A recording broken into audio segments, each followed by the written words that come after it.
Hello guys, welcome back. आज मैं उन दो सवालों का जवाब दे दूंगा जो राज शमानी के पॉडकास्ट में पूछे तो गए, लेकिन डेप्थ में जाके उनका जवाब नहीं दिया गया। कि जब दुनिया उनको गालियां देती है, तुम निकम्मे हो, तुमसे कुछ नहीं होगा, तुम बेकार हो, यू यूजलेस, कुछ लोग इनसिक्योर हो जाते हैं कि यार मुझ में तो बहुत कमी है, मैं कैसे बाहर करूंगा, वो जो अपना काम कर रहे होते हैं छोड़ देते हैं। वर्सेस मैं, मुझे जितनी लोग गालियां देते हैं, मुझे और या कम, आई विल शो यू। तो क्या डिफरेंस होता है इन दोनों लोगों में?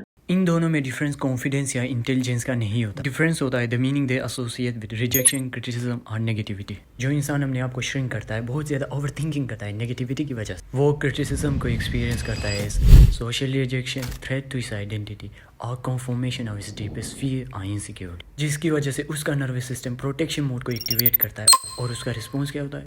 ओवर थिंकिंग, एंग्जाइटी और सेल्फ डाउट। और जो दूसरा इंसान जो जोशीला होता है because of this negativity of there, उसका क्रिटिसिज्म के लिए रिस्पॉन्स क्या होता है? चैलेंज, कॉम्पिटेंस, डिसरिस्पेक्ट और रेजिस्टेंस, जिसे उसे ओवरकम करने की ज़रूरत है, जिसकी वजह से उसका नर्वस सिस्टम एक्टिवेशन मोड को एक्टिवेट करता है।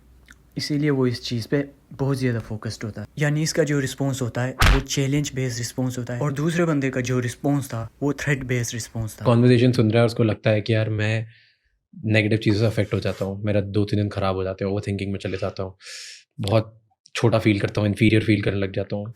सबसे पहले ये रियलाइजेशन ला दो, फैक्ट्स को सोच से अलग कर दो, क्योंकि जो बंदा क्रिटिसाइज कर रहा है, ओपिनियन दे रहा है, that does not mean that's true. लेकिन अगर ऐसा केस है कि जो वो बोल रहा है वो सही है, लेट्स सपोज तुम मोटे हो, अनएम्प्लॉयड हो, और इसके ऊपर वो तुम्हारा मजाक बना रहा है, तुम्हें क्रिटिसाइज कर रहा है, ये चीज़ तुम्हें दर्द देगा, क्योंकि जिस चीज़ की वजह से तुम ऑलरेडी इनसिक्योर हो, वो तुम्हारे छुपे हुए जो वुंड्स होता है कि मैं पीछे रह गया हूँ, मैं एक फेलियर हूँ, उन्हें सामने ले आता है और वो तुम्हें डीपली हर्ट करता है। और इसे टेकल डाउन करने के लिए the best thing you can do is ask yourself, how can I respond to this situation without destroying my self. और ऐसा करने के लिए accept reality without self hatred.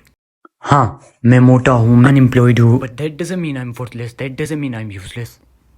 Narrative को चेंज कर दो। नैरेटिव को चेंज करते ही शेम को एक्शन में बदलो। इंस्टेड ऑफ सेइंग कि ये बंदा मुझे ऐसे जज कर रहा है, वो मेरे बारे में ये कह रहा है, आस्क योरसेल्फ, कौन सी वो चीज़ है जो इस प्रेजेंट में मैं इंप्रूव कर सकता हूँ, सीख सकता हूँ। कौन सी वो छोटी एक्शन है जो मैं, छोटा सा एक्शन है, इंप्रूवमेंट है जो मैं अभी ला सकता हूँ, ठीक कर सकता हूँ। छोटी एक्शन, छोटे कंसिस्टेंसी की वजह से छोटे विंस तुम्हें मिलते हैं।